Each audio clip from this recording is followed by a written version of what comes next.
Hello friends, स्वागत है आपका मेरे चैनल पे। तो कई लोगों का कमेंट्स आया था कि एक्शनेबल क्लेम के ऊपर ये वीडियो बनाना है। ठीक है, यहाँ पे एक्शनेबल क्लेम होता क्या है, जो चैप्टर 8 है आपका, ठीक है, प्रॉपर्टी एक्ट का जो चैप्टर 8 है वो बात करता है कि एक्शनेबल क्लेम क्या ट्रांसफ़र किया जा सकता है कि नहीं। ठीक है, अगर ट्रांसफ़र किया जा सकता है तो किस तरह से किया जाएगा, और साथ ही साथ एक्शनेबल क्लेम यानी कि अनयोज्य दावा होता क्या है, इसका अंतरण कैसे होगा, और साथ ही साथ ये भी देखेंगे कि इसके अपवाद क्या है, यानी कि जो अनयोज्य दावा है उसके कौन कौन से अपवाद हैं कि जिसमें ये अनयोज्य दावा अंतरित नहीं हो सकता है। और यहाँ पर एक चीज़ लास्ट में और देखने वाले हैं कि अनयोज्य दावे कौन कौन से हो सकते हैं और कौन से दावे अनयोज्य दावे नहीं होते। ठीक है, इसमें दोनों में यहाँ पे दो डायग्राम बनाने हैं आपको, दोनों डायग्राम के नीचे आपको लिखने हैं कि कौन से अनयोज्य दावे होते हैं कौन से नहीं होते। क्योंकि यहाँ पे एग्जाम में पूछा जाता है, प्री में पूछा जाता है, 4 ऑप्शन दे दिया जाएगा और पूछा जाएगा कि अनयोज्य दावा है कि नहीं है। ठीक है, तो चलिए स्टार्ट करते हैं आज का सेशन। इस वीडियो को लाइक करें, हमारे चैनल को सब्सक्राइब कर बेल आइकन जरूर प्रेस करें हमारी न्यू वीडियो सबसे पहले देखने के लिए।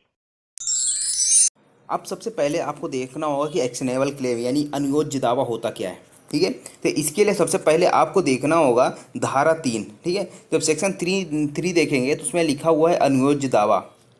अनयोज्य का मतलब क्या होता है कि एक्शनेबल यानी कि जिस दावे पर आप एक्शन ले सको, यानी कि एक्शन किस चीज़ पे लोगे। यदि आपने किसी को मारा, ठीक है, तो जैसे ही आप मारते हो तो वहाँ पे क्या हो जाता है, कॉज ऑफ एक्शन एराइज हो जाता है। उसके बाद आप एक्शन क्या लेते हो, या तो FIR कराओगे, कंप्लेन करवाओगे, ये सब करवाते हो। ठीक है, उसी तरह से यहाँ पे होता है अनयोज्य दावा, यानी कि कोई ऐसा दावा होता है जिसके माध्यम से आप क्या कर सकते हो, सिविल न्यायालय में सूट फाइल कर सकते हो। और साथ ही साथ अगर सिविल न्यायालय अगर उसको लगता है कि हाँ अंतोष देने यानी जो आप रिलीफ चाहते हो उस रिलीफ को देने के लिए एक ऐसा आधार प्रदान करता है ऐसा दावा, तो यहाँ पर क्या होगा, वो अनयोज्य दावा कहलाता है। ठीक है ना। अब एक चीज़ और ध्यान रखना, पहला होता है सुरक्षित ऋण यानी प्रतिभूत ऋण, और दूसरा आता है कि अप्रतिभूत ऋण। ठीक है ना, यानी कि असुरक्षित ऋण। अब सुरक्षित ऋण क्या होता है, ठीक है ना, ये सारी चीज़ इसलिए समझा रहा हूँ क्योंकि इसमें आने वाली है। ठीक है, अब यहाँ पे जो सुरक्षित ऋण का मतलब क्या होता है, जैसे आपने क्या किया, एक अपने आपको पैसे 5 लाख रुपए की ज़रूरत थी। ठीक है ना, ए को 5 लाख रुपए की ज़रूरत थी, इसने क्या किया, बी से 5 लाख रुपए यहाँ पे उधार ले लिए। अब यहाँ पे ए के पास क्या था, वो रखा हुआ था, इसके पास कुछ ज्वेलरी वगैरह रखी थी, सोना चांदी वगैरह रखे हुए थे जिसकी कीमत थी 7 लाख रुपए। ठीक है, तो वो सारी ज्वेलरी क्या कर देता है, बी को दे देता है, और यहाँ पे क्या करता है कि इससे 5 लाख रुपए उधार ले लेता है। अब यहाँ पे क्या हुआ कि ये जो यहाँ पे इसने ज्वेलरी दी और यहाँ पे इसने क्या किया, 5 लाख रुपए दिया, तो यहाँ पे क्या हुआ, ये एक सिक्योर्ड ऋण है यानी कि सुरक्षित ऋण है। अगर मान लीजिए ए ने नहीं चुकाया तो बी क्या कर सकता है, उसका जो भी वहाँ पे सोने चांदी वगैरह रखे हुए थे ना, उसको सेल कर देगा। तो यहाँ पे क्या हुआ, उसको तो बी को तो फायदा ही हो रहा है ना, क्यों, क्योंकि इसकी प्राइस कितनी थी, 7 लाख रुपए, लेकिन उधार कितना दिया था, 5 लाख रुपए। ठीक है, तो यहाँ पे क्या हुआ, यही एक सिक्योर्ड ऋण कहलाता है। अब वहीं दूसरी ओर बात करें कि जैसे ए है, ठीक है, अब ए ने क्या किया, इसका कोई मित्र था, उससे क्या कर दिया बी से, जिसे इसका मित्र है। अब यहाँ पे ए ने क्या किया, इससे 10,000 रुपये उधार ले लिए। ठीक है, बोला कि मैं बाद में दे दूंगा, क्या है, कहाँ भागा जा रहा हूँ। अब यहाँ पे 10,000 रुपये इसने बी से ले लिए, लेकिन बी ने बोला ठीक है ले लो, क्या है, कुछ नहीं, 10,000 रुपये लौटा देना बाद में। यहाँ पे कुछ लिखा पढ़ी हुई नहीं, कुछ भी नहीं हुआ। अगर मान लीजिए लिखा पढ़ी भी हुई है थोड़ी बहुत, तो यहाँ पे इसने लिख दिया कि हाँ मैंने इसको दिया है, साइन करवा ले, बाकी सिक्योर तो है नहीं ना। अब ए ने तो कुछ दिया नहीं 10,000 के बदले में, तो यहाँ पे अगर ए पैसा नहीं देता है तो बी के पास क्या है रेमेंट, यहाँ पे कैसे वसूल करेगा, तो उसको तो सिविल कोर्ट में जाना पड़ेगा ना। तो यहाँ पे क्या है, असुरक्षित ऋण है ये, यानी कि अप्रतिभूत ऋण कहलाता है। तो ये जो पूरा अनयोज्य दावा है ना, इसी के ऊपर बेस्ड है, यानी कि जो असुरक्षित ऋण होते हैं ना, तो उनके लिए यहाँ पे क्लेम करने की बात करता है, वो कहलाता है आपका अनयोज्य दावा। अब पढ़ते हैं इसमें। अब इसमें क्या लिखा हुआ है, अनयोज्य दावे से स्थावर संपत्ति के संबंधक द्वारा जंगम संपत्ति के आडमान गिरवी द्वारा प्रतिभूत ऋण से भिन्न। अब यहाँ पे है ना, जो बंधक को इसमें शामिल नहीं किया जा रहा है। अगर जिसे मॉर्गेज करते हो, किसी प्रॉपर्टी को अगर मॉर्गेज करते हो, तो उसका मतलब क्या हुआ कि आपने उससे उधार लिए और आपने अपनी कोई प्रॉपर्टी रखी हुई है, ठीक है ना, जिससे आप कोई ज़मीन है उसको रख दिया, यहाँ पे उसको गिरवी रख दिया यानी बंधक रख दिया। ठीक है, और अगर यही चीज़ अगर चल संपत्ति में करो, अगर आपके पास कार थी, ठीक है ना, और कार आपने उसको दे दिया और उसके बदले कुछ पैसे उधार ले लिए, ये क्या हुआ, ये भी तो एक सिक्योर्ड ऋण है ना। अगर उसके पास आपने कार रख दी है या फिर अपनी ज़मीन रख दी तो बंधक हो गया, अगर कार रख दी तो गिरवी हो जाएगा, कॉन्ट्रैक्ट एक्ट के अकॉर्डिंग चलेगा। या फिर जंगम संपत्ति का आडवान कर दिया। आडवान का मतलब क्या होता है? आडवान में भी यही चीज़ होता है कि ये क्या होता है कि एक कानूनी दस्तावेज यानी कि लीगल डॉक्यूमेंट होता है आडवान, आडवान विलेख, ठीक है, जो क्या करता है एक ऋणदाता को यानी जिसने ऋण दिया है और जिसने उधार लिया है, ठीक है ना, उन दोनों के बीच एक लेन देन के माध्यम होता है, ठीक है, लेन देन करने का एक कानूनी दस्तावेज तैयार किया जाता है जिसमें क्या किया जाता है एक व्यक्ति के द्वारा दूसरे व्यक्ति को कोई चल संपत्ति गारंटी के रूप में दी जाती है कि हाँ अगर मैंने आपका ऋण नहीं चुकाया तब यहाँ पे क्या कर लेना, आप इस प्रॉपर्टी को सेल कर देना, जो भी चीज़ है, ठीक है। तो ये चल संपत्ति के बारे में हो गया। तो यहाँ पे जंगम संपत्ति का आडवान भी अगर आई होप आपको समझ में आ गया होगा, ठीक है। तो ये क्या होता है आडवान? एक आडवान विलेख होता है जो एक कानूनी दस्तावेज होता है, ठीक है, जो उधार को क्या करता है, ऋणदाता उधारकर्ता के बीच लेन देन को संलग्न करता है। अब यहाँ पे ये चीज़ तो आती नहीं, अब आती क्या चीज़ है, ठीक है। तो किसी ऋण का या उस जंगम संपत्ति जो दावेदार के वास्तविक या आणविक कब्जे में नहीं है, यानी कि यहाँ पे प्रतिभूत ऋण तो आएगा नहीं, प्रतिभूत ऋण नहीं आएगा, मतलब क्या आएगा, अप्रतिभूत ऋण, यानी कि असुरक्षित ऋण जो होता है ना, उसके बारे में यहाँ बात हो रही है। तो कोई जंगम संपत्ति है जो किसकी, जो ऋण है या जंगम संपत्ति किसके कब्जे में है, जैसे मान लीजिए बी के कब्जे में है, ठीक है।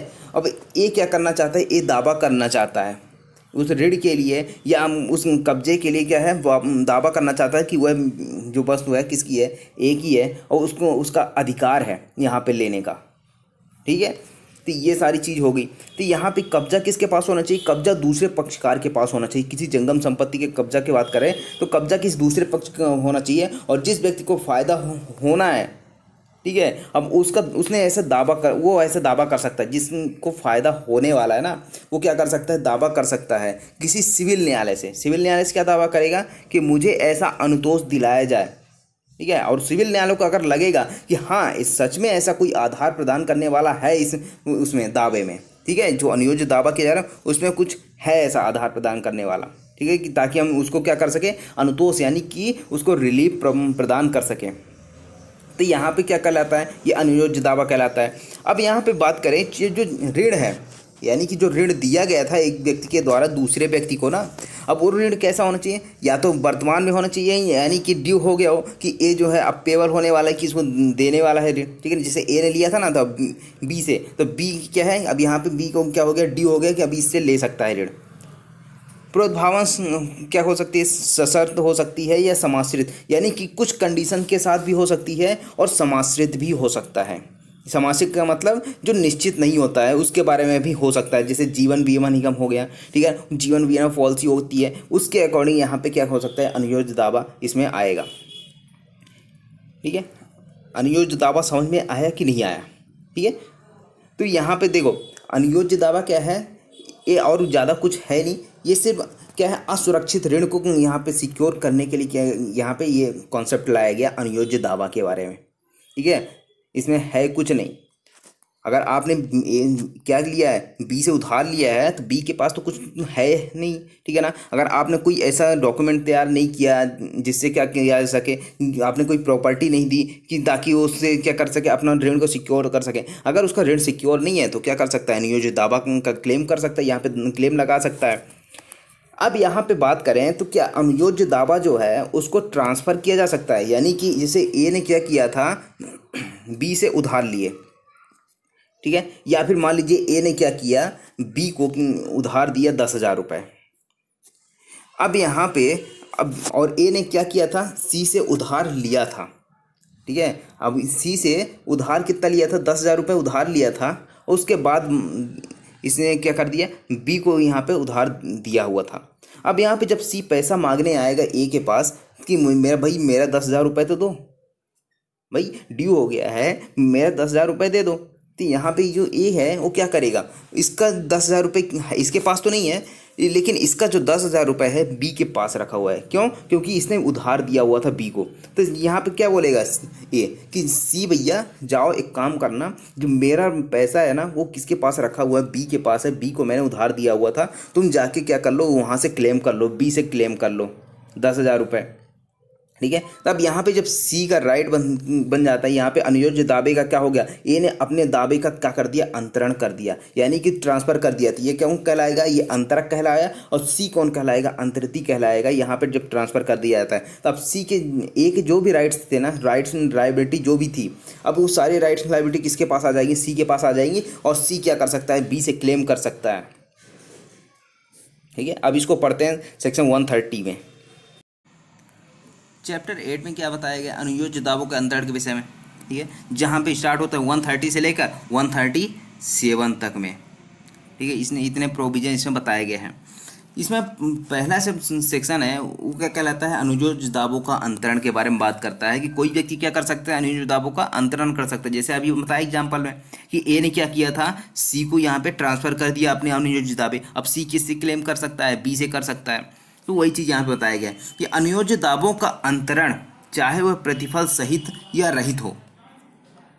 ठीक है, अब यहाँ पे जो अनुयोज्य दावे का अंतरण किया जा रहा है ना, जैसे सी के पक्ष में किया था, तो वहाँ पे क्या होना चाहिए, प्रतिफल कैसा, यानी कि जो अनुयोज्य दावे है उसका जब अंतरण किया जाता है ना, तो वो प्रतिफल के साथ भी हो सकता है और प्रतिफल के बिना भी हो सकता है। यानी कि अब मान लीजिए सी से उधार ना भी लिया हो, ठीक है, फिर भी यहाँ पे अगर एक कह देता है कि जाओ भैया एक काम करो, सी जाओ पैसे लेके ले लो वहाँ से। ठीक है, अगर आपको कोई ज़रूरत है तो जाके ले लो, यहाँ पे कोई प्रतिफल तो है नहीं, ए ने कोई उधार तो लिया नहीं था सी से। फिर भी यहाँ से अगर सी से कहता है कि मेरा पैसा रखा हुआ है बी के पास, अगर लेना चाहो तो ले लेना वहीं से। ठीक है, जब भी ज़रूरत पड़े। तो यहाँ पे क्या हुआ कि सी क्या है, वहाँ पे क्लेम कर सकता है किससे, बी से। यहाँ पे क्या हुआ, प्रतिफल नहीं है, फिर भी यहाँ पे क्या हो सकता है, प्रतिफल सहित भी हो सकता है ये अंतरण, और प्रतिफल रहित भी हो सकता है। जैसे आपने मॉर्गेज पढ़ा होगा, ठीक है ना, मॉर्गेज में क्या होता है, प्रतिफल भी होता है। साथ ही साथ आपने सेल पढ़ा होगा, सेल में भी प्रतिफल रहता है। और उसके बाद आपने पढ़ा दान, दान में प्रतिफल नहीं होता। ठीक है ना, प्रतिफल के बिना ये किया जाता है, कोई कंसिडरेशन नहीं होता इसमें। तो यहाँ पे अगर पूछा जाए अनुयोज्य दावे के अंतरण में प्रतिफल होता है कि प्रतिफल के बिना होता है, ये दोनों हो सकते हैं। ठीक है ना, प्रतिफल सहित भी हो सकता है, प्रतिफल रहित भी हो सकता है, इसको अंडरलाइन कर लेना। अब यहाँ पे ऐसी लिखत के निष्पादन द्वारा ही किया जाएगा जो अंतरक या उसके सम्यक रूप से प्राधिकृत अभिकर्ता द्वारा हस्ताक्षरित हो। यानी कि यहाँ पे क्या होगा, जो ऐसी लिखत है ना, यानी कि जब इसका अंतरण किया अनुयोज्य दावे का, यानी एक्शनेबल क्लेम का जब अंतरण किया जाएगा ना, तो उसको क्या किया जाएगा, लिखित रूप में। ठीक है ना, उसको लिखा जाएगा कि यहाँ पे मैं आप क्या कर रहा हूँ, एक सी को क्या कर रहा है, ट्रांसफ़र कर रहा है, क्या कर रहा है, अनुयोज्य दावे का अंतरण कर रहा है। ठीक है, लेकिन जब ये लिखेगा ना, उसमें उसकी साइन भी होनी चाहिए। यानी कि जो ए है ना, यानी कि ए कौन हुआ, अंतरक हुआ, तो अंतरक क्या करेगा, उसमें हस्ताक्षर भी करेगा और साथ ही साथ उसमें साइन भी करेगा। अगर अंतरक नहीं कर रहा है तो उसका कोई अगर एजेंट है तो एजेंट भी उसको कर सकता है। अगर उसको एथोराइज किया हुआ है ए ने, तो ए का एजेंट जो भी होगा ना, वो भी क्या कर सकता है, लिखित रूप में हस्ताक्षरित कर सकता है। ये दूसरा चीज़ हो गया। ठीक है ना, पहला क्या पढ़ा, प्रतिफल के बिना भी हो सकता है, प्रतिफल सहित भी हो सकता है। दूसरा क्या पढ़ा कि अंतरक द्वारा क्या करना होगा, सम्यक रूप से बात की या फिर उसके एजेंट के द्वारा वो लिखत जो है उसको हस्ताक्षरित भी करना होगा, और यहाँ पे लिखित भी होनी चाहिए, साइन एंड राइटिंग दोनों में होनी चाहिए। वह ऐसी लिखत के निष्पादन का पूरा प्रभावी हो जाएगा। ठीक है, वह जो लिखत है ना, अब जब भी यहाँ पे एग्जीक्यूशन होगा तब वहाँ पे क्या हो जाएगा, इसका पूरा और प्रभावी माना जाएगा। यानी कि जैसे ही इसने क्या कर दिया, ए ने सी को ट्रांसफ़र करी है, तो यहाँ पे क्या हो जाएगा, जो उसका एक्शनेबल क्लेम का ट्रांसफ़र हुआ ना, वो क्या हो जाएगा, इफेक्ट में आ जाएगा, प्रभाव हो जाएगा। तदुपरि अंतरक के सब अधिकार और उपचार चाहे वो नुकसान के तौर पर हो अन्यथा हो। यानी कि अब एक ऊपर जो भी यहाँ पे नुकसान होने वाला था, या फिर मान लीजिए उसको कोई अधिकार था, उसके पास कोई रेमेडी थी, जैसे ये अनुयोज्य दावों को ट्रांसफ़र करता है सी को, तो जो सारे अधिकार थे, सारे उपचार थे, वो किसको ट्रांसफ़र हो जाएंगे, वो सी को ट्रांसफ़र हो जाएंगे। अब नुकसान भी होगा तो किसको होगा, सी को होगा। ठीक है, क्यों, क्योंकि यहाँ पर इसने ट्रांसफ़र कर दिया है सी को। ठीक है, तो अंतरिति में ही निहित हो जाएंगे। ठीक है, अंतरिति कौन हुआ, सी हो जाएगा। चाहे अंतरण की ऐसी सूचना जैसी तस्वीर पश्चात उपबंधित है दी गई हो या ना दी गई हो। यानी कि अब ऐसी सूचना, अंतरण की सूचना, अगर मान लीजिए ए ने क्या किया, अपना जो अनुयोज्य दावा था यानी एक्शनेबल क्लेम था, उसका अधिकार था क्लेम करने का, उसको क्या कर दिया, उस अधिकार को ट्रांसफ़र कर दिया सी को। तब यहाँ पे अगर सी बी के पास तो जाएगा लेने, लेकिन यहाँ पे क्या हुआ कि अब यहाँ पे जो ए है, अब बी को सूचना दे या ना दे। ठीक है। अब यहाँ पे बी को सूचना दे या ना दे, किस बात की सूचना, कि मैंने अनुयोज्य दावे को ट्रांसफर कर दिया है सी को और यहाँ पे अब पेमेंट किसको करना, सी को करना, ऐसी सूचना दे चाहे ना दे, ठीक है। तो यहाँ इससे कोई फर्क नहीं पड़ता, ये अनुयोज्य दावा का अंतरण हो सकता है और सी क्या कर सकता है, उससे क्लेम कर सकता है। हालांकि इसमें एक चीज़ और बताई गई है, ठीक है, नोटिस के बारे में जैसे यहाँ पे आई है, तो एक चीज़ और है कि अगर मान लीजिए ए ने बता दिया यानी कि ए ने नहीं बताया कि इसने सूचना नहीं दी, ठीक है, किस बात की सूचना नहीं दी, कि मैंने सी को ट्रांसफ़र कर दिया। अब यहाँ पे क्या होता है, जब बी को पता ही नहीं है कि पेमेंट सी को करना है, तो बी क्या कर देता है, पेमेंट कर देता है ए को, ठीक है। जब पेमेंट कर देता है ए को ना, और इसको सूचना थी नहीं, तो इसने पेमेंट कर दिया ए को, क्यों, क्योंकि ए से ही तो उधार लिया था, ठीक है। तो यहाँ पे अगर सी बाद में जाता है ना, तो सी इसके ऊपर क्लेम नहीं कर सकता, क्यों, क्योंकि इसको तो सूचना ही नहीं थी ना अनुयोज्य दावे का अंतरण के बारे में, तो यहाँ पे उससे कोई फर्क नहीं पड़ता, ठीक है। अगर इसने पेमेंट कर दिया है तो यहाँ पे सी क्लेम नहीं कर पाएगा। अब इसमें एक चीज़ और देखना, ठीक है, दूसरा पॉइंट पढ़ लेना, बाकी वो इम्पोर्टेंट नहीं, जो इम्पोर्टेंट था वो हमें बता दिया। अब यहाँ पे देखो, अनुयोज्य दावे का अंतरण के यथापूर्व लिखित के निष्पादन पर उसके लिए वाद या कार्यवाही करने के लिए अंतरक की सम्मति प्राप्त किए बिना और उसमें उन पक्षकार बनाए बिना स्वयं अपने नाम से ऐसा वाद ला सके, कार्रवाई संसाधित कर सके। जब यहाँ पे ए ने क्या किया, राइटिंग में और सिग्नेचर के साथ सी को क्या कर दिया, वो जो अनुयोज्य दावा था अंतरित कर देता है, ठीक है। अब ऋण लेने का अधिकार किसके पास चला गया, ऋण को वापस लेने का अधिकार सी के पास चला गया। तो अब सी जो है ना, अब जब बी पे उस ऋण को वसूल करने के लिए जब यहाँ पे क्या लाएगा, वो वाद लाएगा ना, तो यहाँ पे ये जरूरी नहीं है कि यहाँ पे क्या करे, ए से पहले सहमति ले कि हाँ मैं उस पर सूट फाइल कर रहा हूँ, उस पर वाद ला रहा हूँ, किस बात के लिए, कि यहाँ पे रिकवरी के लिए, ठीक है ना, जो ऋण दिया हुआ था ना उसकी वसूली के लिए। तो यहाँ पे जरूरी नहीं है कि चाहे इसको पक्षकार बनाए या इससे सहमति ले वाद लाने के लिए, या सहमति के बिना ही क्या कर देगा, सी जो है उसको क्लेम कर सकता है किससे, बी से। ये सबसेक्शन 2 कहता है। अब इसमें अपवाद क्या है, अनुयोज्य दावे किस पर लागू नहीं होती है, तो सबसे पहला आता है अपवाद नंबर 1, ठीक है। अपवाद नंबर 1 क्या कहता है कि समुद्री बीमा, यानी जो समुद्री बीमा होते हैं ना, अगर जो समुद्री बीमा का मतलब क्या होता है, जैसे बहुत सारे कंसाइनमेंट्स आते हैं जो वहाँ पे माल आते रहते हैं, जहाज़ों के माध्यम से आते हैं, कहीं डूब जाते हैं, कहीं कुछ हो जाता है, उससे संबंधित अगर यहाँ पे दावा है तो वो क्लेम नहीं किया जा सकता। अग्नि बीमा पॉलिसी है, अग्नि बीमा, अग्नि लग जाए और वहाँ पे कुछ जल जाए, दुकान वगैरह जो रहती है ना जैसे, तो उसके बारे में क्लेम नहीं किया जा सकता। और तीसरा आता है कि बीमा अधिनियम 1938 की धारा 38 पे, इस पर भी अप्लाई नहीं होता थे। 3 यहाँ पे अपवाद बता दिए गए हैं, ठीक है ना। कौन कौन सा, समुद्री बीमा, बीमा पॉलिसी के अंतरण और बीमा अधिनियम के धारा 38 में, ये इन पर यह अप्लाई नहीं होता है अनुयोज्य दावा। आ गया समझ में कि नहीं आया। अब यहाँ पे देखो, इसमें एग्जाम्पल है, खा जो है का देनदार है, यानी कि ये ने क्या किया था, कुछ पैसे उधार लिए थे किससे, बी से। अब बी जो है वह ऋण सी को अंतरित कर देता है। अब जहाँ बी ने क्या कर दिया, अब बी ने क्या किया था, उधार पैसे दिए थे किसको, ए को। अब ए से रिकवर करने का अधिकार किसके पास है, बी के पास है, लेकिन ये अधिकार जो है वो सी को ट्रांसफर कर देता है। अब जब यहाँ ए से यानी कि का से ऋण को चुकाने के लिए खा तगाजा करता है, यानी कि जो ए से रिकवरी करने के लिए ना बी क्या करता है, यहाँ पे पैसे लेने जाता है। अब यहाँ पे क्या होता है कि अंतरण का को धारा 131 में भी ही सूचना नहीं मिली है, यानी कि जो अंतरण की सूचना है ना, यानी कि इसको नहीं मिली कि इसको क्या करना है, पेमेंट किसी और को करना है, इसकी कोई सूचना नहीं थी, और ये पेमेंट किसको कर देता है, बी को वापस कर देता है। तो यहाँ पर जो सी है ना, उसके लिए कोई वाद नहीं ला सकता, ठीक है। 131 अभी पढ़ेंगे सूचना देने के बारे में, ठीक है। अब 131 क्या कहता है, सूचना का लिखित व हस्ताक्षरित होना, यानी कि जब भी यहाँ पे सूचना दी जाएगी, सूचना कौन देगा, जैसे ए है ना, ए बी सी, हमारा एग्जाम्पल वही रहेगा, ठीक है ना, ए बी और सी, ठीक है ना। ए ने पैसे उधार दिए थे तो सी को ट्रांसफ़र कर दिया। अब यहाँ पे सूचना देने का अधिकार बी को सूचना कौन देगा कि मैंने अनुयोज्य दावा का अंतरण कर दिया, भाई यही तो देगा, ठीक है। ये नहीं देगा तो उसका एजेंट देगा। अगर ये भी इनकार कर देते हैं ना, ये सब इनकार कर दिए, इन्होंने भी इनकार कर दिया, इसका एजेंट ने भी इनकार कर दिया, तो जो सी है जिसको ट्रांसफ़र किया गया है ना अनुयोज्य दावा, वो क्या कर सकता है, वो लिखित रूप में अपना नाम और पता के साथ उसने हस्ताक्षर के साथ बी को क्या करेगा, एक नोटिस देगा कि भैया बी आप ए को पेमेंट नहीं करना, ठीक है ना। उसने क्या किया, ए ने जो अनुयोज्य दावा था, जो उसका अधिकार था ऋण वसूल करने का, वो मुझे ट्रांसफ़र कर दिया है, ठीक है। तो सी को क्या करेगा, यहाँ पे एक नोटिस देगा। तो जनरल नियम क्या है कि यही नोटिस देगा, ठीक है। और नोटिस देना ना देना कोई ज़रूरी नहीं है, अनुयोज्य दावा फिर भी इफेक्ट रहेगा, इफेक्टिव रहेगा, ठीक है। तो नोटिस या तो ये देगा, यह इनकार कर देता है तो कौन दे सकता है, सी भी यहाँ पे दे सकता है। तो अनुयोज्य दावे का अंतरण का हर सूचना लिखित होगी, ठीक है। और अंतरक या इस निमित्त सम्यक रूप से प्राधिकृत उसके अभिकर्ता द्वारा या अंतरक के हस्ताक्षर करने से इनकार करने के दशा में 131 में कौन सूचना दे रहा था, वहाँ पे सूचना तो दे रहा था, ठीक है ना, अंतरक।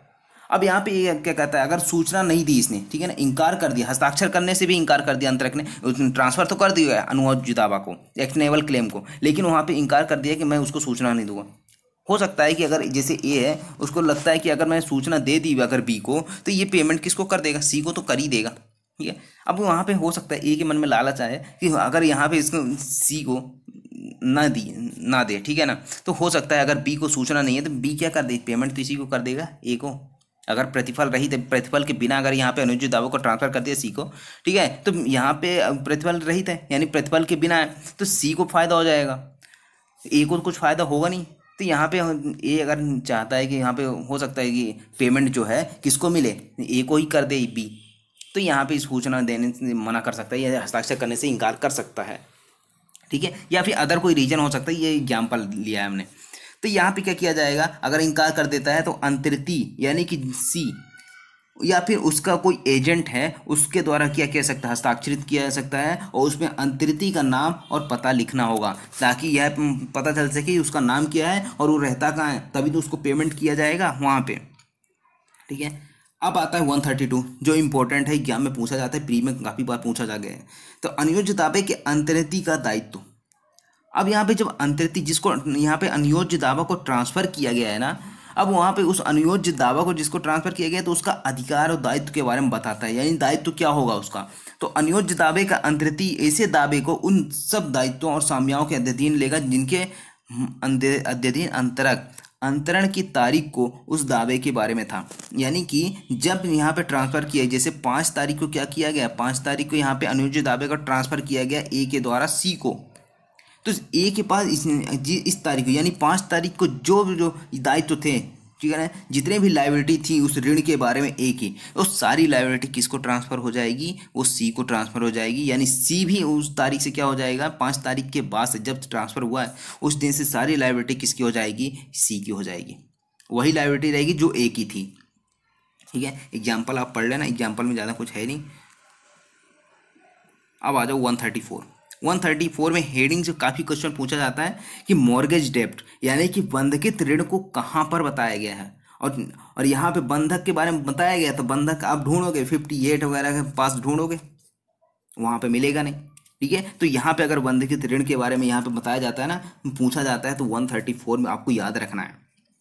अब ये है क्या कि मान लीजिए कोई ऋण है, ठीक है ना, कोई ऐसी ऋण जिसको ट्रांसफ़र किया जा रहा है ना, कोई ऐसा लोन है, ठीक है, जो उधारी है जिसको ट्रांसफ़र किया जा रहा है, जो या तो वर्तमान में एग्जिस्ट करता है या फिर कोई ऐसी भविष्य में ऐसे कोई प्रतिभूत होने वाली है, ठीक है, कोई ऐसी भविष्य में ऐसे ऋण के होने वाले, उद्भूत होने वाले, प्रतिभूत होने वाली है, सिक्योर्ड होने वाली है, उसके लिए यहाँ पे क्या किया जाता है, उसको ट्रांसफ़र कर दिया जाता है। तो जब ट्रांसफ़र किया गया है ना, तो क्या करेगी, जब वसूली की जाएगी अंतरिती को द्वारा, यानी कि जैसे बी को ट्रांसफ़र किया गया ना, तो जी अगर ए ने क्या कर दिया, ट्रांसफ़र कर दिया ऋण को बी को, अब बी जो भी जब वसूली करेगा तो उसमें जो भी खर्चे वगैरह हैं, तो जितने ऋण वसूल किया जाएगा तो सारे खर्चे वगैरह काटने के बाद जो भी यहाँ पे रकम वगैरह रहेगी, उस सब काटने के बाद क्या कर देगा, उस पूरी रकम को लौटा देगा, वापस कर देगा किसको, ए को, जिसकी यहाँ पे वसूली जिसने क्या किया था, जिसने ऋण को ट्रांसफ़र किया हुआ था, ठीक है। ये अंदर जाने की ज़रूरत है नहीं, यहाँ पे क्या करना है, इसकी हेडिंग याद रखना हमेशा के लिए, ठीक है ना, दिमाग में छपा लो। 134 में क्या है, बंधकित ऋण है, मॉर्गेज डेप्ट। अब 135 इंपॉर्टेंट नहीं है। अब 136 में आ जाओ। 136 क्या कहता है कि न्यायालय से संसक्त ऑफिसरों की असामर्थ्य, कोई भी न्यायाधीश या विधि व्यवसायी अथवा कोई ऑफिसर जो न्यायालय से संसक्त है, यानी कि कोई भी ऐसा व्यक्ति जो न्यायालय से जुड़ा हुआ इंसान हो, ठीक है ना, चाहे वो एडवोकेट हो, प्रैक्टिशनर हो, चाहे न्यायालय का कोई ऑफिसर हो, न्यायालय के कोई जज हो, ठीक है, किसी के द्वारा भी ऐसे अनुयोज्य दावे में किसी अंश या हित, यानी कि अनुयोज्य दावे में जो एक्शनेबल क्लेम है उसमें अगर कोई हित है किसी व्यक्ति का या फिर कोई अंश है, तो उसको ना तो क्या करेगा, उसको ना तो खरीदेगा, ना ही उसका बेचेगा, ना ही उसके लिए कोई एग्रीमेंट करेगा।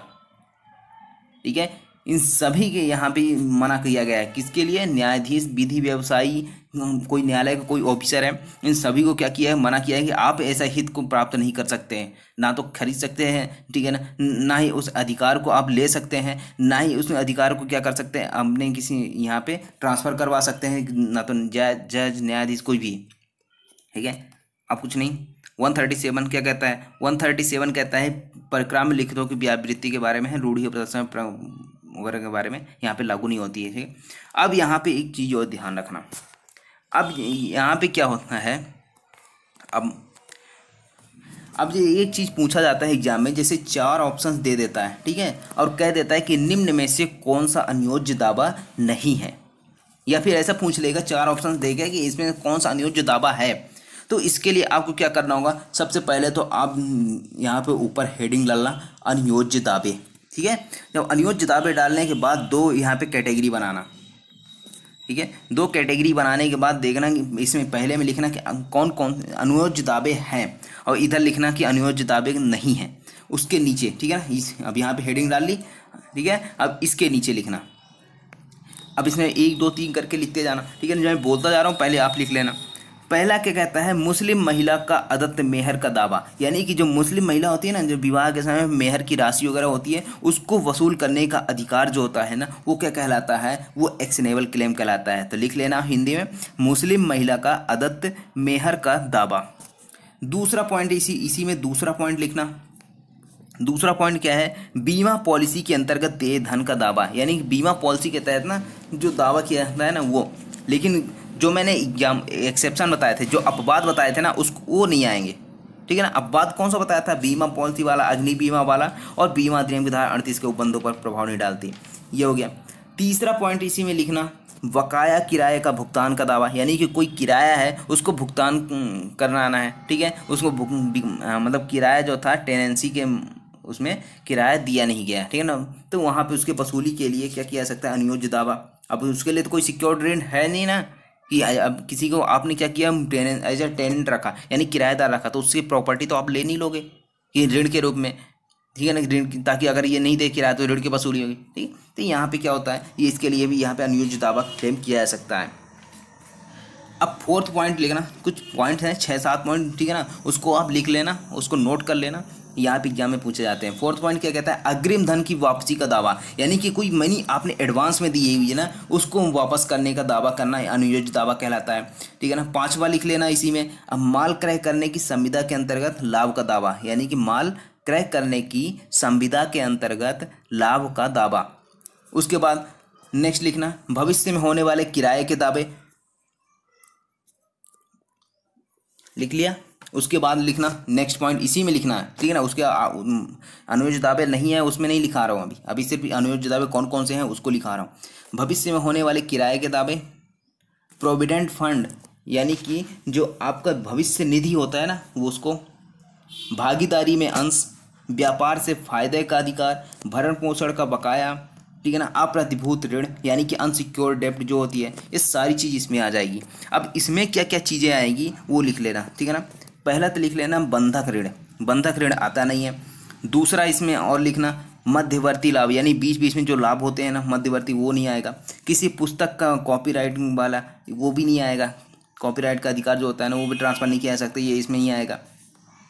संविदा भंग है तो नुकसानी प्राप्त करने का अधिकार, इसमें भी अनुयोज्य दावा नहीं है, ठीक है ना। अगर कोई डिक्री के अधीन कोई जैसे धन वगैरह देने की बात की गई है तो यहाँ पे डिक्री भी नहीं आएगी। तो ये सारे क्या कहलाते हैं? अनुयोज्य दावे नहीं है, ठीक है ना। आपने अगर नहीं लिखा है तो एक बार पीछे वापस रिवाइंड करके देख लेना, आपको पूरा समझ में आ जाएगा, ठीक है। तो ये होता है आपका पूरा अनुयोज्य दावे से संबंधित। ये टीपी एक्ट का लास्ट सेक्शन था, ठीक है ना। आई होप आपको पूरा टीपी एक्ट समझ में आया होगा। मैंने एक से लेकर लास्ट तक के पूरे सेक्शन कवर कराए हैं। यदि आपने नहीं देखे तो प्लीज़ जाके देख लेना, उसमें आपको समझ में आ जाएगा। अगर आपको समझ में नहीं आता है तो आप क्या करोगे, आप मुझे मैसेज कर सकते हैं, यहाँ कमेंट बॉक्स में भी कर लेना करना हो तो, ताकि मुझे पता चल सके। उसके बाद यहाँ पे क्या हो कि एक हमारी आईडी है लीगलाइजेशन सर, ठीक है ना। जैसे जो मेरे चैनल का नाम है यहाँ पे, उसी चैनल के नाम के से क्या हुआ है, इंस्टाग्राम आईडी बनाई हुई, वहाँ पे मैसेज कर देना, और सारी चीज़ें मैं आपको वहाँ पे डाउट क्लियर कर दूंगा, ठीक है। और कैसा लगा ये मुझे कमेंट बॉक्स में कमेंट करके बताना। अगर कोई आपसे फ़ायदा भी हुआ भी है ना पढ़ने में टीपी एक्ट इस यहाँ से, तो अपने दोस्तों को भी शेयर करना, ठीक है।